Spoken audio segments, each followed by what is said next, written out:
우리가 근래에는 소선지서의 말씀을 묵상하고 있습니다. 소선지서라 함은 그 선지자들이 했던 일들의 경중과 상관없이, 그러니까 영향력을 크게 미쳤거나 그렇지 않거나와 상관없이 그분이 남긴 글이 기냐 짧으냐를 통해서 구분이 된다고 또 말씀드렸습니다. 그러니까 미가는 이사야 시대에 함께 활동했던 사람이지만 이사야는 길고 그래서 대선지서로 분류가 되고, 미가는 오늘 7장까지밖에 없으니까 짧아서 소선지서로 구분이 됩니다. 이사야와 미가가 같은 시기에 활동했기 때문에 메시지가 방향이 이스라엘의 심판과 또 이스라엘을 통해서 보게 되는 남유다의 각성에 대해서 이야기하는 것이 비슷한 관점도 있지만, 하지만 하나님께서 그들의 삶에 독특하게 말씀하신 것이 있다 싶습니다.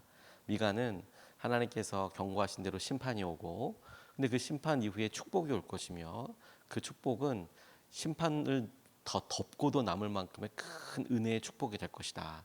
이런 큰 세계의 틀로 이루어져 있다라고 말씀을 드렸습니다.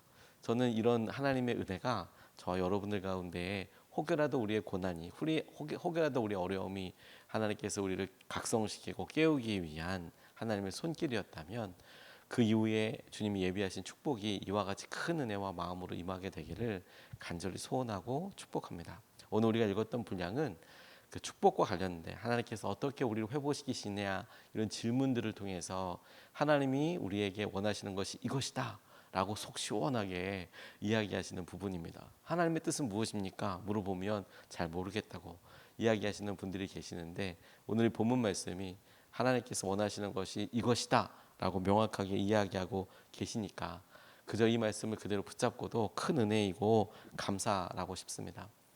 저는 한 가지 주목하고 싶은 것이, 이스라엘 백성들, 특별히 미가가 여러 질문들을 통해서 하나님께서 무엇을 원하시는지 그것에 답을 찾아가고 있는 것이 중요하다고 싶어요. 우리 마음속에 어떻게 하면 하나님을 기쁘게 해드릴 수 있을까? 어떻게 하면 하나님이 기쁘실까? 어떻게 하면 예배를 드리고 어떻게 하면 하나님께서 이 모든 일을 회복시켜 주실까? 이런 질문들을 하게 되는 것을 통해 하나님께서 진짜 기뻐하시는 것이 무엇이냐, 이런 대답의 형태로 이루어지고 있지 않습니까? 우리 안에 드는 하나님을 향한 갈망과 질문이 계속해서 있을 수 있으면 좋겠다고 싶어요. 자, 그것을 우리가 기본으로 마음으로 붙잡고 하나님께서 우리에게 원하시는 것을 우리가 함께 붙잡고 싶은데, 첫 번째로 주님께서 우리에게 원하시는 것이 무엇이냐, 공의를 행하고 인자를 사랑하는 것이다, 이렇게 하나님께서 말씀하십니다. 오늘 8절 말씀에 이렇게 나와 있습니다. 너 사람아, 무엇이 착한 일인지를 주님께서 이미 말씀하셨다. 주님께서 너에게 요구하시는 것이 무엇인지도 이미 말씀하셨다. 오로지 공의를 실천하며 인자를 사랑하며, 겸손히 하나님과 함께 행하는 것이 아니냐, 오직 공의를 실천하며 인자를 사랑하며 사는 것이라고 이렇게 말씀하고 계십니다. 공의를 실천하는 것은 하나님의 말씀대로 사는 것, 하나님께서 말씀하신 것을 따라 우리에게 마땅히 순종해야 될, 하나님께서 공의, 이것이 선한 것이다, 이것이 의로운 것이다 라고 말씀하신 것에 따라서 사는 것, 다시 말해서 하나님께서 우리에게 말씀하신 명령과 말씀을 온전히 따르는 것이라고 쉽게 우리가 찾아갈 수 있겠다고 싶어요. 하지만 인자를 사랑하는 것이라고 이야기해 보면, 그 인자를 사랑하는 것은 어떻게 하는 걸까? 라는 그런 질문을 이렇게 조심스럽게 해보게 됐는데요. 이 인자는 히브리어의 헤세드라는 단어를 씁니다. 그 인자가 사람이 아니고 하나님께서 우리에게 말씀하신 평안, 은혜, 헤세드의 사랑을 말합니다. 그러니까 우리가 아가페의 사랑이 있듯이 구약에서는 헤세드의 사랑, 하나님께서 우리를 하나님의 방식과 하나님이 예비하신 사랑으로 우리를 사랑하여 주시는 것이죠. 그 사랑, 그 헤세드를, 하나님의 그 은혜를, 인자를 사랑해라 라는 표현이 무엇이냐면, 주석을 보니까 이렇게 표현되어 있더라고요. 하나님께서 우리를 사랑하시듯 하나님께서 우리를 보시고 우리에게 대해 주시는 그 사랑을 우리도 사모하고 누리면서 그대로 행하는 것, 우리도 하나님의 은혜와 하나님의 방식과 우리를 안아주시고 우리를 사랑해 주시고 우리를 이끌어 주시는 그 방식과 모습을 사랑하는 것, 행하는 것, 따라가는 것, 이것이 인자를 사랑하는 것이라고 그렇게 표현해 놨더라고요. 저는 그게 딱 맞다라는 생각이 듭니다. 하나님의 자비, 하나님의 사랑과 하나님의 그 성품을 드러내기 위한 우리의 행동, 하나님이 요구하신다는 것에 대해서 우리가 주목해 보고 싶어요. 다시 말해 우리가 신약과 구약을 하나님의 공의와 하나님의 사랑, 조건 없는 한없는 사랑에 대해서 이야기하듯이 하나님께서 우리에게 원하시는 것이 무엇이냐? 우리의 삶의 진리의 기준 위에 곧게 서서 좌로나 우로나 치우치지 않고 하나님의 말씀을 따라가는 것. 하지만 그래서 우리가 갖게 되는 유연성이 없고 또 사람들을 비판하거나 비난하거나 우리 마음속에 있는 여러 일들에 대해서 하나님이 어떻게 사랑해 주셨는지, 어떤 자비와 은혜를 베풀어 주셨는지 너 그거 기대해라. 그걸 떠올려라. 그것을 떠올리며 그것을 사랑할 뿐만 아니라 너희 주위에 너희 대하고 그리고 너의 판단이 대상이 되는 것, 네가 행동하는 것에 하나님의 헤세드의 그 놀라운 은혜와 자비와 사랑이 기준되게 해라. 그 방식을 너에게 가장 좋은 방식, 가장 하나님께서 너에게 원하는 그 방식으로 삼아라라고 그렇게 이야기하고 계세요. 저는 이것이 우리에게 참 큰 은혜이고 마음이라고 싶습니다. 특별히 우리의 마음속에 공의대로 행하라라는 것에 대해서도 부족함을 느끼지만 늘 우리가 마음속으로 부족함을 느끼는 것은 이런 인자를 사랑하라. 아, 내가 조금 더 너그러울 수 있었는데, 아, 내가 조금 더 말을 그렇게 하지 않고 조금 더 사랑으로 품을 부드럽게 말할 수 있었는데, 너 하나님의 인자를 사랑하라라고 이야기할 때처럼 하나님께서 이렇게 하실 때 이렇게 안 하셨을 것 같아. 아니면 이렇게 더 하셨을 것 같아. 이게 늘 우리에게 마음속에 한 가지 부담이랄까? 늘 부족한 그런 모습을 경험하게 됩니다. 그런데 여러분, 이렇게 하나님께서 미가를 통해서 말씀하실 때 너 공의를 신천하고 인자를 사랑하라라고 이야기할 때 인자를 행하라라고 이야기하지 않고 인자를 사랑하라라는 의미가 저는 이렇게 오히려 다가오더라고요. 무엇이냐면 이것을 또 우리에게 또 잣대서 너 그러니까 네가 하나님의 은혜와 자비대로 행하고 있는 거야? 마치 공의의 기준을 또 거기다 세워서 아니네. 아니니까 회개가 아니라 사랑하라는 말 자체가 너 그 일이 끊임없는 너에게 도전이 되고 혹여나 무너지더라도 다시 세우고 다시 행하고 다시 도전하고 다시 붙잡고 다시 그것을 말하고 다시 그것을 기준으로 삼는 일을 반복해라. 해봐라. 포기하지 마라. 사랑이 그렇게 되지 않더라도 해봐라. 해봐라. 그러니까 인자를 사랑하라. 이렇게 이야기하는 것이라고 저는 묵상하면서 그렇게 이어지게 되더라고요. 성경에 보면 여러분 사랑에 대해서 이야기하실 때 그 사랑은 하나님의 아주 본질적이고 중요한 어떤 성품과 하나님의 모습으로 등장합니다. 하나님께서 이 땅에 하나님의 약속하시는 공의의 하나님이지만 하나님이 사랑하시고 용서하시는 하나님이라는 것은 성경을 처음부터 끝까지 흐르는 아주 중요한 주제이고 본질적인 하나님의 성품이죠. 그런데 그 하나님께서 놀랍게도 자기를 어떻게 지칭하고 계시냐면 여러 지칭의 변화가 있지만 하나님께서 나는 사랑의 하나님이라 이렇게 이야기하시면서 정작 하나님을 아버지라고 이렇게 부르고 이렇게 허락해 주세요.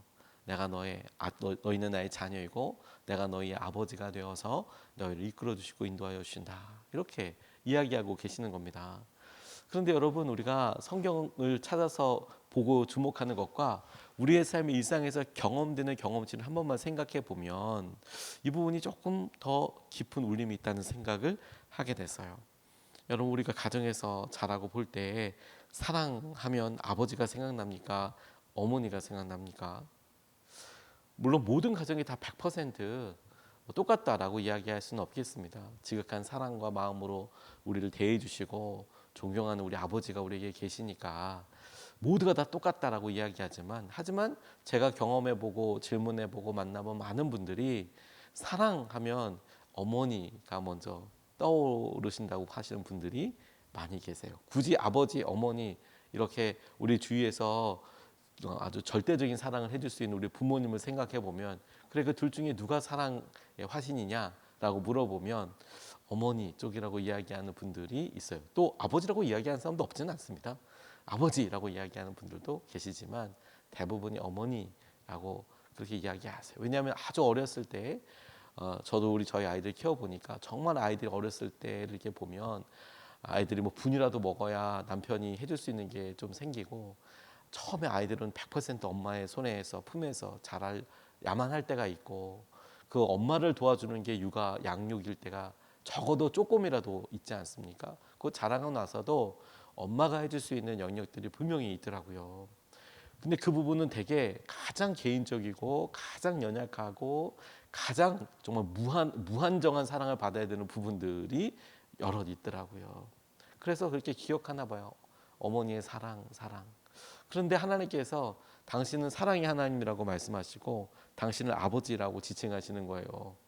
그러면 여러분 대부분의 사람들이 그렇게 딱 이야기보다 하나님은 어머니죠. 이렇게 이야기하면 느낌은 더 많이 공감이 되지 않겠습니까? 그 사랑이 영원한 헤세드의 사랑, 그게 어떤 사랑이에요? 어머니의 사랑이야. 아 그렇구나. 라고 그렇게 이해될 수 있을 것 같은데 아버지의 사랑이야. 그러면 그 아버지께서는 어떤 일을 하셨지라고 한 번 더 생각해야 되는 경우들이 있지 않습니까? 근데 그런데도 불구하고 하나님께서는 이런 만드시고 가족 제도와 함께 하시는 여러 사랑들에 대해서 당신은 아버지 그리고 당신은 사랑의 하나님이라고 말씀하고 계세요.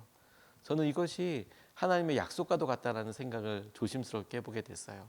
여전히 우리가 부족하고 여전히 우리가 경험되지는 모습으로 볼 때 제가 남자이고 제가 아빠여서 생각해 보면 연약하고 부족하지만 하나님께서 그렇지만 저의 목표치 제가 마땅히 닮아가야 될 기준점이 어디냐면 하나님 아버지의 사랑 그리고 조심스럽게 그것을 주위에 있는 사람들한테도 생각해 보는 거죠. 제가 그것이 되냐 안 되냐는 두 번째이고 저는 그 기준을 하나님의 사랑으로 붙잡고 사랑하려고 하느냐 무엇을 닮아가려고 하는 것이냐 그게 중요하다고 싶어요. 그게 오늘 여러분 인자를 사랑하라라는 이 말씀에 하나님 우리가 하나님의 사랑의 방식을 하나님을 우리 어떻게 사랑하셨는지를 우리가 떠올려 그것이 우리의 삶에서 드러나는 하나님 닮은 사랑과 하나님 닮은 모습을 우리가 보이게 해주시고 순종하는 삶을 살게 해주십시오.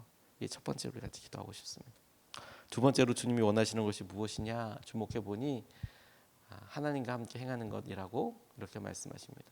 다시 한번 8절 말씀을 보면 너 사람아 무엇이 착한 일인지를 주님께서 이미 말씀하셨다. 주님께서 너에게 요구하시는 것이 무엇인지도 이미 말씀하셨다. 오로지 공의를 실천하며 인자를 사랑하며 겸손히 내 하나님과 함께 행하는 것이 아니냐 이렇게 이야기하고 계십니다. 미가 선지자의 입술을 통해서 그래 하나님이 원하시는 거 1, 2, 3 이렇게 이야기하니까 명확하고 좋죠. 하나님 뭘 원하십니까? 기도할 때 아무것도 안 하시는 것 같아라고 생각하지 마시고 오늘 이 말씀이 기준이 되어서 그래 오늘 내 삶이 재정적인 어려움, 건강, 상황 여러 일들의 기도 제목이 간절하지만 그래서 구체적으로 무엇을 해야 한다고 모른다면 그 일의 첫 번째 시작으로 그래 내가 공의를 실천하고 인자를 사랑하며 그리고 오늘 우리 같이 두 번째로 기도하고 싶은 겸손히 하나님과 순종하는 것에서부터 시작하는 거예요.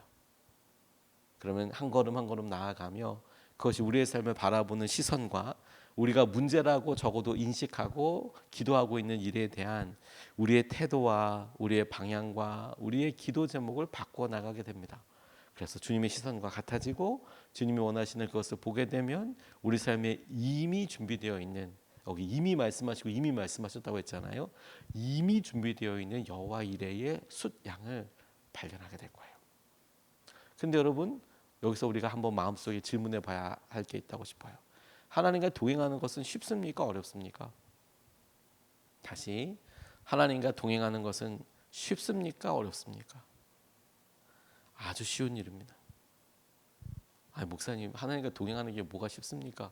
어렵던데요. 아니요. 하나님과 동행하는 것은 정말 쉽습니다.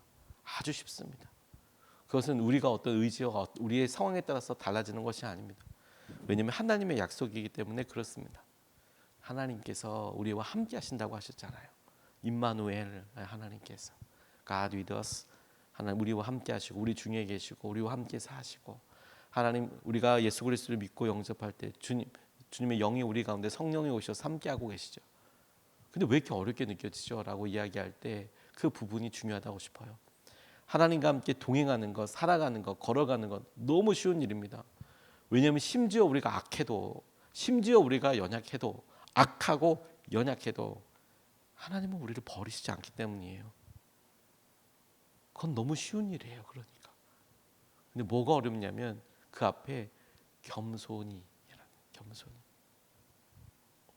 이 겸손이라고 표현하는 humble, 누구에 대한 humble이냐, 누구에 대한 겸손함이냐, 함께 하시는 하나님에 대한 겸손을 유지하는 게 어려워요. 이 말을 다르게 표현해 보면 이렇습니다. 하나님과 동행하되 그분이 나의 주님이시고 내가 그분의 종인 것, 내가 늘 그분 앞에 겸손하게 험불한 것. 그러니까 주님은 내게 언제든 말씀하시고 나는 그 주님을 언제든 따라가는 것, 그렇게 동행하는 것, 이게 어려운 거죠. 이게 중요한 부분이죠. 하나님께서는 결코 오늘도 여러분들을 어떤 상황에서든 버리시지 않을 겁니다. 하나님 여러분들 붙잡아 주실 것입니다. 하나님께서 함께하고 붙잡아 주신다면 동행하는 삶이겠죠.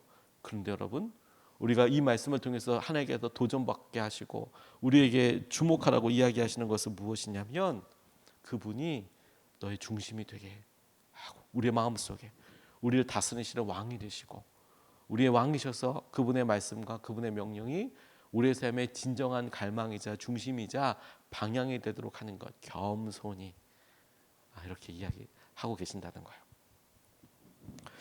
제가 한라산에 이렇게 올라갈 때 기도 제목이 있어서 마음속에 이렇게 여러 기도 제목들을 생각하면서 올라가는데 혼자서 올라가다 보니까 너무 힘들더라고요.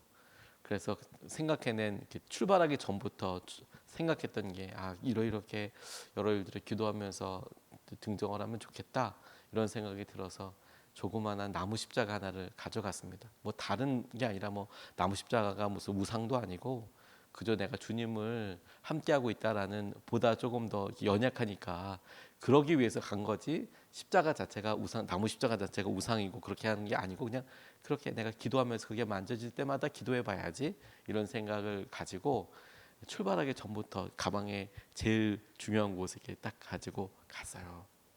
그리고 올랐습니다. 그래서 손에 한쪽에다 붙잡고 이제 올라가면서 힘들 때마다 하나님 힘을 주십시오. 하나님 이런 저런 일들에 이렇게 기도하고 올라가는데 진짜 부끄러운 모습입니다만 나중에 올라가서 너무 힘드니까 십자가가 주머니에 있는지 손에 있는지 가방에 있는지 모르겠더라고요. 힘드니까 제 연약함이에요. 마음의 결정은 내가 주님과 함께하고 주님을 의지하고 그러니까 손을 꼭 붙잡고 이렇게 올라가야지. 그런데 나중에 올라가서 옷이 다 젖을 만큼 땀이 나고 그런데도 3분의 1도 안 올라온 거고 너무 힘들다, 내려가야겠다 이런 생각이 막 드니까 헉헉거리면서 이게 어떻게 나중에 이게 주머니에 이렇게 들어가 있더라고요. 주머니에 오른손에 있었던 게 오른쪽 주머니에 들어가 있고 그냥 막 그냥 손은 다 이렇게 짚어가지고 이렇게 막 흙길 짚어가지고 그렇게 돼 있더라고요. 꼭대기 올라가서 오른손에 어디 있지? 주섬주섬 다시 보니까 주머니에 있고 그래서 이렇게 봤어요. 십자가 들고 산에 올라가는 거 쉬워요, 어려워요? 쉬워요.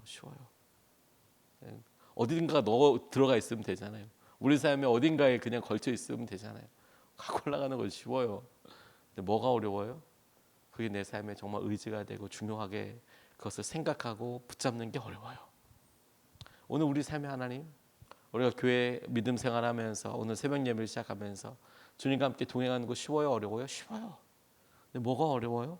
오늘 그 주님께서 우리의 삶의 중심이 되시고 간절한 갈망으로 이끌어 가시는 것이 하나님께서 주목하게 하시고 정말 우리의 분투가 필요한 것이에요. 오늘 여러분 주님이 원하시는 것이 무엇인지 알았으니 그 주님의 원하심대로 우리가 하나님을 의지하고 붙잡는 하루 되시기를 주님의 이름으로 축복합니다. 두 가지 말씀을 같이 나눴습니다. 첫 번째, 주님 뭘 안 하시냐? 우리 삶에 공의를 신청하고 인자를 사랑하는 것. 하나님의 사랑으로 하나님의 방식으로 사랑하라. 하나님의 방식으로 사랑하라. 두 번째, 하나님 뭘 원하시느냐? 겸손히 하나님과 함께 행하는 것을 원하신다. 겸손히. 하나님 그냥 나무 십자가라고 비교하는 게 너무 민망하고 그렇지만 그럼에도 불구하고 그냥 하나님이 나무 십자가처럼 어딘가 이렇게 축 있고 그래 내 믿음이 어딘가 있겠지 이런 게 아니라 하나님 우리 삶의 중심이 되어 살아계신 주님과 동행하게 하여 주십시오. 이것을 붙잡고 두 번 나눠서 같이 기도하겠습니다. 우리 첫 번째로 하나님의 뜻을 따라 행동하고 하나님처럼 사랑하게 해주십시오. 인자를 사랑하라 라고 말씀하실 때 하나님의 헤세드의 그 놀라운 자비와 은혜를 우리가 사모하고 사랑해서 하나님 그 사랑을 해보게 해주십시오. 그렇게 사라지게 해주십시오. 우리가 첫 번째로 같이 함께 기도하시겠습니다. 아버지 하나님